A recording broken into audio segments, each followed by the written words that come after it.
اللہ پر توکل رکھنا ایمان کی سب سے بڑی نشانی ہے۔ کچھ نہ ہوتے ہوئے بھی یہ امید ہونا کہ میرا رب سب کچھ کر دے گا۔ جتنا ایمان مضبوط ہوگا اتنا ہی توکل پختہ ہوگا، کیونکہ اللہ فرماتا ہے میرے ساتھ جیسا گمان کرو گے میں ویسا ہی معاملہ فرماؤں گا۔ اچھا سوچو گے اچھا ہوگا، برا سوچو گے برا ہوگا۔ انسان بڑا ہی بے صبرا ہے، اسے لگتا ہے میں جو کر رہا ہوں ٹھیک کر رہا ہوں، اللہ کو مشورے دے رہا ہوتا ہے، وہ بہتر جانتا ہے کیا دینا ہے اور کیا نہیں۔ توکل کیا ہے؟ کیا روزی روٹی کے لیے ہماری جد و جہد کرنا توکل کے خلاف ہے؟ اس سے پہلے ان سوالات کی جانب بڑھیں، حسب روایت ہم آپ کو اپنے یوٹیوب چینل پر خوش آمدید کہتے ہیں۔ اگر آپ ہمارے چینل پر نئے ہیں اور آپ نے ابھی تک ہمارے چینل کو سبسکرائب نہیں کیا تو ابھی سبسکرائب کریں اور ساتھ لگے بیل کے بٹن پر کلک کریں تاکہ آپ کو ہماری ہر نئی آنے والی اور دینی معلومات سے بھرپور ویڈیوز وقت پر پہنچ سکیں۔ توکل لفظ وکل سے نکلا ہے، جس کے معنی ہے خود کو سپرد کر دینا یا مکمل بھروسہ کرنا۔ میری حقیر رائے میں توکل کسی مولوی صاحب سے سیکھنے کی بجائے معصوم بچوں سے سیکھیں۔ مشاہدہ ہے کہ جب کسی بچے کو کوئی غیر انسان گود میں لینا چاہے تو وہ ڈر کر روتا ہے، شور مچاتا ہے، مگر جب اسی بچے کو اس کا باپ گود میں لے کر ہوا میں کئی فٹ اچھالتا ہے تو وہ ڈرنے کی بجائے خوشی سے کلکاریاں مارتا ہے اور اکثر دوبارہ اچھلنے کی فرمائش بھی کر ڈالتا ہے۔ وہ معصوم بچہ جانتا ہوتا ہے کہ کچھ بھی ہو جائے اس کا باپ اسے زمین پر گرنے نہ دے گا۔ اس بچے کا یہ اعتماد اور بھروسہ دراصل اپنے باپ پر اس کا توکل ہے۔ یہاں اللہ پر توکل کا ایک قصہ بیان کرتے ہیں۔ کسی صابر و شاکر اور عیال شخص کی بیوی بڑی بد زبان اور نافرمان تھی، جس کی وجہ سے وہ صاحب ایمان بڑا پریشان رہتا تھا۔ ایک مرتبہ اس کی بیوی بچوں کو کئی روز تک فاقے کاٹنے پڑے۔ بیوی نے شوہر کو برا بھلا کہا کہ جاؤ اور کچھ کما کے لاؤ۔ اس نیک بخت نے کہا اللہ کی بندی، رات کو شور و غل نہ کر، صبح جا کر کوئی مزدوری کر لوں گا۔ صبح وہ گھر سے نکل پڑتا ہے لیکن کوئی اس سے نہیں پوچھتا، اپنے کام میں لگ جاتے ہیں۔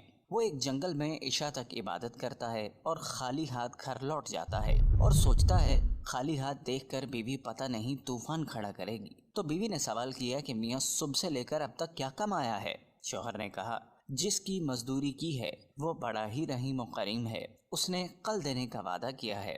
اس پر عورت جھلا گئی اور کہنے لگی ہمارے بچے چاہے بھوک سے مر جائیں، تم وعدے کرتے پھرو۔ اگلے دن وہ پھر گیا، خدا کی شان اسے پھر مزدوری نہ ملی۔ وہ پھر عبادت الہی میں مشغول ہو گیا۔ جب گھر لوٹا تو پھر وہی سوال ہوا کہ آج دونوں دن کی مزدوری لائے ہو؟ اس نے کہا اس نے کل دینے کا وعدہ کیا ہے۔ یہ سن کر وہ آگ بگولا ہو گئی اور کہنے لگی کل تینوں دن کی لے آنا ورنہ گھر نہ آنا، اور اس کو ایک تھیلی دیتی ہے۔ پھر وہ عبادت الہی میں مصروف اور کسی معجزے کی تلاش میں گیا۔ جب کچھ نہ ملا بیوی کے ڈر سے اس تھیلی میں ریت ڈال لیا کہ رات تو گزر جائے گی، لیکن جب گھر کے قریب آیا تو بیوی کا ڈر غالب آنے لگا اور واپس مڑنے لگا کہ اچانک ایسی خوشبو آئی کہ اس کے دل و دماغ کو معطر کر دیا۔ عورت خوش ہوتی ہوئی گھر سے نکلی اور کہا اندر آؤ، بتاتی ہوں کیا معاملہ ہے۔ کہنے لگی ایک سبز پوش دروازے پر کھڑا کہہ رہا ہے کہ اپنے شوہر کی 3 دن کی اجرت لے لو مگر اس کو کوئی ایذا نہ دینا، وہ اللہ کی حمد و ثنا میں کھو گیا۔ بیوی کہتی ہے کہ خوشحالی میں پریشانی کیسی؟ کہنے لگا اللہ کی بندی، یہ میں نے تینوں دن کہیں مزدوری نہیں کی بلکہ اللہ کی عبادت کی ہے۔ تیرے ڈر سے تھیلی میں ریت لا رہا تھا لیکن اس رب نے میری لاج رکھ لی۔ اس شخص نے تمام عمر اللہ کا شکر گزاری میں گزار دی۔ اللہ تعالیٰ پر توکل یعنی بھروسہ کرنا انبیاء کرام کے طریقے کے ساتھ اللہ تعالیٰ کا حکم بھی ہے۔ قرآن و سنت میں توکل علی اللہ کا بار بار حکم دیا گیا ہے۔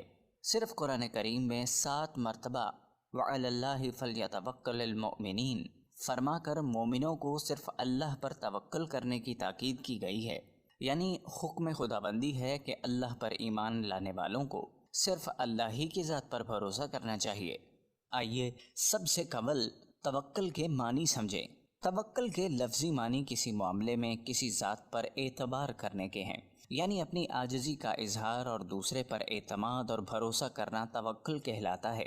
شرعی اصطلاح میں توکل کا مطلب اس یقین کے ساتھ اسباب اختیار کرنا کہ دنیاوی اور اخروی تمام معاملات میں نفع و نقصان کا مالک صرف اور صرف اللہ کی ذات ہے۔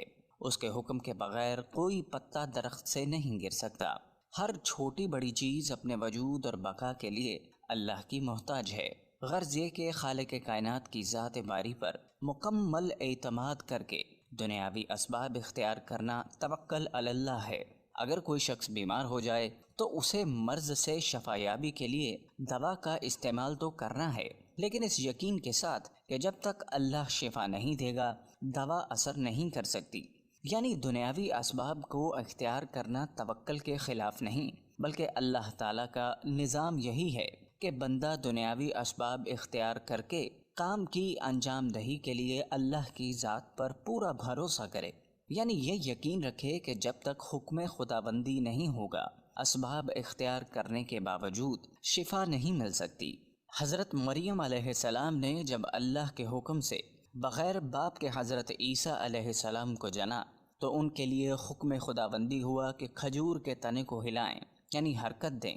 اس سے جب پکی ہوئی تازہ کھجوریں جھڑیں تو ان کو کھائیں۔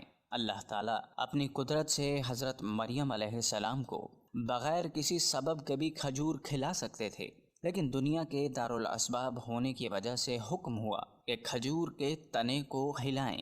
چنانچہ حضرت مریم علیہ السلام نے حکم خداوندی کی تعمیل میں کھجور کے تنے کو حرکت دی۔ کھجور کا تنا اتنا مضبوط ہوتا ہے کہ چند طاقتور مرد حضرات بھی اسے آسانی سے نہیں ہلا سکتے، لیکن صنف نازک نے اس کمزور سبب کو اختیار کیا تو اللہ تعالیٰ نے اپنے حکم سے سوکھے ہوئے کھجور کے درخت سے حضرت مریم علیہ السلام کے لیے تازہ کھجوریں یعنی غذا کا انتظام کر دیا۔ اس واقعے سے معلوم ہوا کہ جو بھی اسباب مہیا ہوں اللہ پر توکل کر کے انہیں اختیار کرنا چاہیے۔ اسباب تو ہمیں اختیار کرنے چاہیے، لیکن ہمارا بھروسہ اللہ کی ذات پر ہونا چاہیے کہ وہ اسباب کے بغیر بھی چیز کو وجود میں لا سکتا ہے، اور اسباب کی موجودگی کے باوجود اس کے حکم کے بغیر کوئی بھی چیز وجود میں نہیں آ سکتی۔ حضرت ابراہیم علیہ السلام کو جلتی ہوئی آگ میں ڈالا گیا۔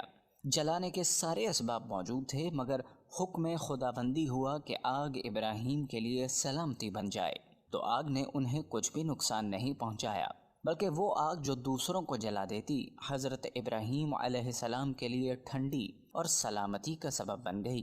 اسی طرح حضرت اسماعیل علیہ السلام کی گردن پر طاقت کے ساتھ تیز چھری چلائی گئی، مگر چھری بھی کاٹنے میں اللہ کے حکم کی محتاج ہوتی ہے۔ اللہ نے اس چھری کو حضرت اسماعیل علیہ السلام کی گردن کو نہ کاٹنے کا حکم دے دیا تھا، لہٰذا کاٹنے کے اسباب کی موجودگی کے باوجود چھری حضرت اسماعیل علیہ السلام کی گردن نہیں کاٹ سکی۔ جو بھی اسباب مہیا ہوں انہیں اس یقین کے ساتھ اختیار کرنا چاہیے کہ کرنے والی ذات صرف اور صرف اللہ تعالیٰ کی ہے۔ حضرت ایوب علیہ السلام نے جب اپنی طویل بیماری کے بعد اللہ تعالیٰ سے شفا یابی کے لیے دعا فرمائی تو اللہ تعالیٰ نے حضرت ایوب علیہ السلام کو حکم دیا کہ وہ اپنے پیر کو زمین پر ماریں۔ اب غور کرنے کی بات یہ ہے کہ کیا ایک شخص کا زمین پر پیر مارنا اس کی 20 سال کی بیماری کی شفا یابی کا علاج ہے؟ نہیں، لیکن انہوں نے اللہ کے حکم سے یہ کمزور سبب اختیار کیا، جس کے ذریعے اللہ تعالیٰ نے اپنی قدرت سے ان کے زمین پر پیر مارنے سے پانی کا ایسا چشمہ جاری کر دیا جس سے غسل کرنے پر حضرت ایوب علیہ السلام کی 20 سال کی بدن کی متعدد بیماریاں ختم ہو گئیں۔ حضرت ایوب علیہ السلام کے اس واقعے سے ہمیں متعدد سبق ملے۔ 2 اہم سبق یہ ہیں۔ پہلا سبق یہ ہے کہ اللہ تعالیٰ اپنے ارادے سے بھی حضرت ایوب علیہ السلام کو شفا دے سکتے تھے، مگر دنیا کے دارالاسباب ہونے کی وجہ سے حضرت ایوب علیہ السلام کو حکم دیا کہ وہ کچھ حرکت کریں، یعنی کم از کم اپنے پیر کو زمین پر ماریں۔ دوسرا سبق یہ کہ جو بھی اسباب مہیا ہوں ان کو اس یقین کے ساتھ اختیار کرنا چاہیے کہ اللہ تعالیٰ کی قدرت اور حکم سے کمزور اسباب کے باوجود کسی بڑی سے بڑی چیز کا بھی وجود ہو سکتا ہے۔ جو بھی اللہ پر اندھا دھند یقین رکھتا ہے اللہ اس کی غیبی مدد ضرور کرتا ہے، چاہے وہ کسی بھی صورت میں کیوں نہ ہو۔ وہ جب بھی اسباب پیدا کر دیتا ہے جب ہمیں کچھ نظر نہیں آ رہا ہوتا، کیونکہ ممکن اور غیر ممکن تو آپ کی نظر میں ہوتا ہے۔